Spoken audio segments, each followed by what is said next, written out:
ஒரு குழந்த நம்மளுக்கு ஒரு கிட்டத்தட்ட 5லேருந்து ஒரு 10 வருஷம் கழித்து பிறக்குது. அப்போ அந்த குழந்த மேலே நம்ம எவ்வளோ ஆர்வம் இருக்கோங்கிறத நம்ம சொல்லி நிமிடங்களை கரைக்க தேவையில்ல. பெத்த நாம் பிரியம் காட்டுறதை விட 100 மடங்கு நம்ம இரு வீட்டு பெரியவர்களும் காமிப்பாங்க. அந்தளவுக்கு செல்ல குழந்தையாக வளருது அந்த குழந்த.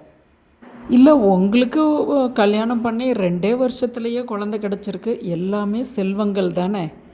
நம்ம குழந்த நம்மக்கிட்ட ஒரு எதிர்பார்ப்போடு வரும் பொழுது இந்த ஒரு வாக்கியத்தை எப்பயுமே சொல்லிகிட்ருக்கோம். அது ஒவ்வொரு குழந்தைகளுக்கும் மாறுபடும்.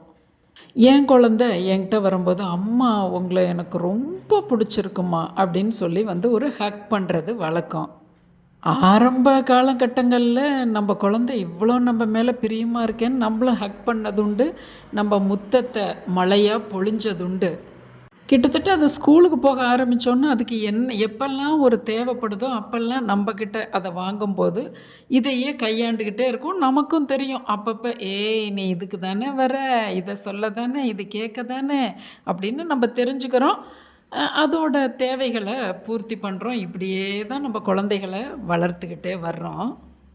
பல நேரங்களில் அதை சூஸ் பண்ணுறது எல்லாமே கொஞ்சம் தவறுதலாக இருக்கிறது போல் நமக்கு தெரியுது. இருந்தாலும் சிறு பிள்ளை தானேன்னு அதுக்கு நம்ம ஊங்கொட்டி அதோட தேவைகளை கொடுத்துக்கிட்டே வந்துடுறோம். கிட்டத்தட்ட குழந்தைக்கு 30 வயது ஆயிடுச்சு. அப்போ அது ஒரு பொண்ணை லவ் பண்ணுறேன்னு சொல்லுது. இல்லை நம்ம பொண்ணாக இருந்ததுன்னா ஒரு பையனை லவ் பண்ணுறேன்னு சொல்லுது. நாம் ஒரு டிடெக்டிவ் போல் நம்மளோட அந்த லென்ஸு கண்ணாடியை வச்சு, நாம் பூத கண்ணாடி வச்சு எல்லாம் ஓரளவுக்கு பார்க்குறோம். நமக்கு அது சரியில்லாதது போல் தெரியுது. உடனே அது எப்பயும் போல் அந்த பாட்டு பாடிக்கிட்டு வருது நம்ம குழந்த. அம்மா உங்களை எனக்கு ரொம்ப பிடிச்சிருக்கு அப்படின்னு. அது வேண்டாப்பா, சொன்னால் கேளு, அது ஏதோ எனக்கு சரிவல்லன்னு படுது, ஒரு உள்ளுணர்வு சொல்லுதுன்னு நம்ம சொல்கிறோம். நம்ம டிடெக்டிவ் பண்ணதெல்லாம் நம்ம அதுக்கிட்ட சொல்லுன்னு வைங்க. நம்ம யாரையோ வச்செல்லாம் கேட்டிருக்கோம் நம்ம தெரிஞ்ச அளவுக்கு. அதை வேண்டான்னு சொல்கிறோம். அம்மா எனக்கான நல்லது, நீங்கள் இது ஒன்று மட்டும் பண்ணுங்கங்குது. அது எவ்வளோ பெரிய தப்பு சொல்லுது பாருங்கள். சின்ன பிள்ளையிலேருந்தே அது அது சொல்லிக்கிட்டே தான் வருது. அது ஆசையை நம்ம நிவர்த்தி பண்ணிக்கிட்டே தான் இருக்கோம். ஆனால் இது ஒன்று மட்டும் எனக்கு செய்யுங்கன்னு கேட்குது.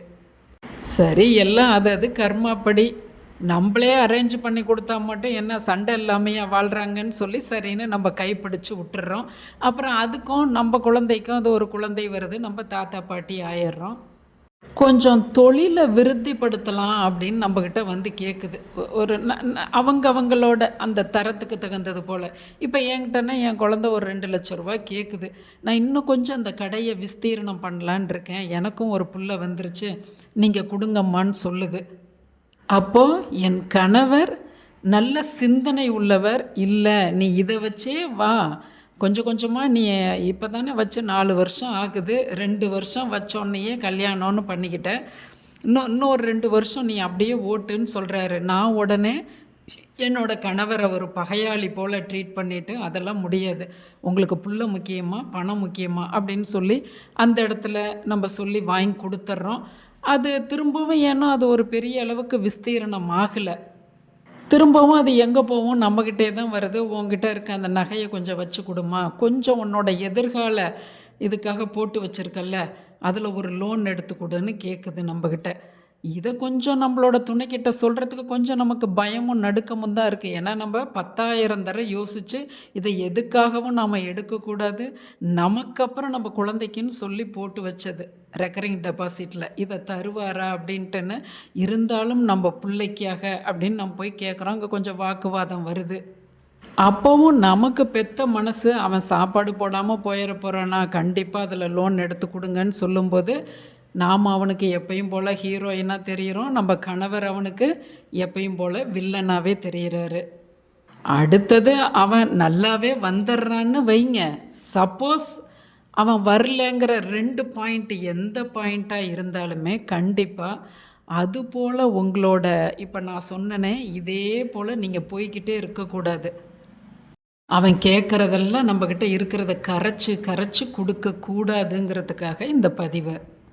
நம்ம குழந்த பிற்பாடு எடுப்பார் கைப்பிள்ளையாக இருக்கட்டும், இல்லை அவனால் நமக்கு செய்யக்கூடிய சூழ்நிலையை உருவாகாமல் அடுத்தடுத்து அவனுக்கு குழந்தைகள், படிப்பு, இதே நம்மளோட உறவுக்காரங்களோட போய் வர்றது எவ்வளவு அவனுக்கு கமிட்மெண்ட் இருக்கலாம் இல்லையா? அப்போ நம்மளை பாதுகாக்கிறதுல அவனுக்கு ஒரு சிரமம் வரலாம். நம்மளோட பணத்தை நமக்கு திருப்பி தர முடியாமல் கடைசி வரையிலும் போகலாம். நம்ம தாய் தகப்பனுக்கான செலவுகள் எந்த அளவுக்கு வருங்கிறது நம் பிள்ளைகளுக்கு தெரிய வாய்ப்பில்லை. இந்த விஷயம் பெரியவங்களுக்கான ஒரு பெரிய சேலஞ்சு. நம்ம பிள்ளை நம்மளுக்கு பாசிட்டிவாக கொடுத்தாலும் சரி, விஷயங்களை நெகட்டிவாக கொடுத்தாலும் சரி, கண்டிப்பாக நமக்காக அந்திம காலத்தில் வச்சுருக்க தொகையை நாம் எடுத்து கொடுக்கக்கூடாது. நம்மளோட குழந்தை அனுபவங்களை சேகரிக்கும் பொழுது, அது உளுந்து பிறண்டு எழுந்திருக்கும் போது தன்னையத்தானே காப்பாற்றிக்கிறதுக்கு அதுக்கு தெரியப்படுத்தணும். அதை நம்ம கொடுக்காம விடுறதே நாம் அதுக்கு செய்கிற பாவம்தான் நான் சொல்லுவேன். செல்லோங்கிற பேரில் அது தானாக காலூன்றி நிற்கிறதுக்கு நாம் வழிவகை செய்யாமல் போனதாக அர்த்தம் ஆயிரும். அதனால் குழந்தை உங்களை சொல்கிறத கடைசி காலத்தில் அது உங்களை எனக்கு இதுக்கு வேணும் அதுக்கு வேணும்னு சொல்கிறத நீங்கள் பொருட்படுத்த வேண்டாம். இளைய தலைமுறைக்குமே நான் இதில் கடைசியாக உங்களுக்காகவும் சில வார்த்தைகள் பேசுகிறேன். இந்த மனித பிறப்புக்கு எவ்வளவு இருந்தாலும் பத்தாது குழந்தைகளா. இன்னுங்கிறது தான் நம்மளோட மனசு சொல்லிக்கிட்டே இருக்கும். உங்களால் எந்த அளவு முடியுமோ அந்த அளவு உங்களோட அறிவையும் உங்களோட உடலையும் உங்களோட நேரத்தையும் வீணாக்காமல் நீங்கள் செய்யும்போது உங்களுக்கான இலக்குகளை கண்டிப்பாக நீங்கள் அடைவீங்க. தாய் தகப்பன்கிட்ட இருக்கிறது அவங்களுக்கு அப்புறம் நீங்கள் எடுத்துக்கும்போது அதை ஒரு போனஸாக உங்களுக்கு அது கிடைக்கும்போது அந்த மன நிம்மதியே உங்களுக்கு அவ்வளவு ஒரு சுகத்தை தரும். ஏன்னா அவங்கக்கிட்ட ஓரளவுக்கு கொஞ்சம் கைக்கு பிடிமானமாக இருந்ததுன்னு வைங்களேன், அவங்களோட தேவைகளை அவங்களே நல்ல கடைசி காலம் இல்லையா, அதனால் மனநிறைவோடு அவங்கள வாழ்கிறதுக்கான வழிவகையை செய்யணும்.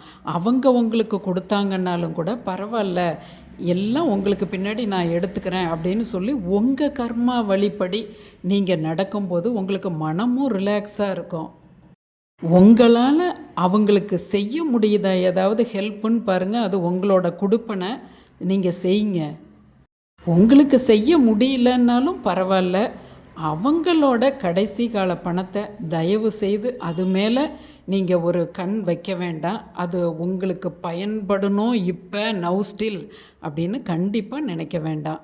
ஏன்னா இதை நான் ஒரு மன வலியோடு சொல்கிறேன். குழந்தைகள் பக்கம் இருந்தும் நான் மிடில் பாத்தில் பேசுகிறேன். அதே மாதிரி பெரியவங்க பக்கம் இருந்துமே நான் சொல்லக்கூடிய இந்த கருத்துக்கு 2 தரப்பில் இருந்துமே எனக்கு நல்ல ரிசல்ட் வரணும். ஏன்னா புரிந்து கொண்ட 1-2 மனங்கள் எனக்கு சொன்னால் கூட எனக்கு அது ஒரு நோபல் பரிசு வாங்கினது போல். அவங்க சேர்த்து வச்ச பணத்தில் அவங்களோட தேவைகளுக்கு அப்பாற்பட்டு அவர்களுக்கு பின்னாடி நீங்கள் அந்த பணத்தை எடுக்கும்போது அதில் உள்ள சுகத்தை ஒவ்வொருத்தரும் உணரும்போது தான் உங்களுக்கு தெரிய வரும். அவங்க கொடுக்கும்போதே நீங்கள் இருக்கும்போதே வாங்கிட்டீங்கன்னா அவங்களுக்கு பிற்பாடு நீங்கள் நல்ல பெரிய ஆளாக ஆயிட்டீங்க. ஆனாலும் அவங்க பணத்தை எடுத்து நம்ம இப்படியெல்லாம் நம்ம அவங்கள கஷ்டப்படுத்தணுமே, அவங்களோட தேவைக்கு ஒரு காரில் கூட்டிகிட்டு போகிறது கூட அன்றைக்கி ஒரு பஸ்ஸில் அனுப்பி விட்டோமேலாம் மனசு உட்காந்து அழுக ஆரம்பிக்கும். அதை நாம் வச்சுக்க வேண்டாம். அவரவர் கர்மாப்படி அவரவர் வாழ்க்கையை வாழ்வது நம் மனதுக்கும் மற்ற உயிர்களுக்குமே நாம் செய்யக்கூடிய ஒரு சின்ன உதவி. ஓம் நம சிவாய.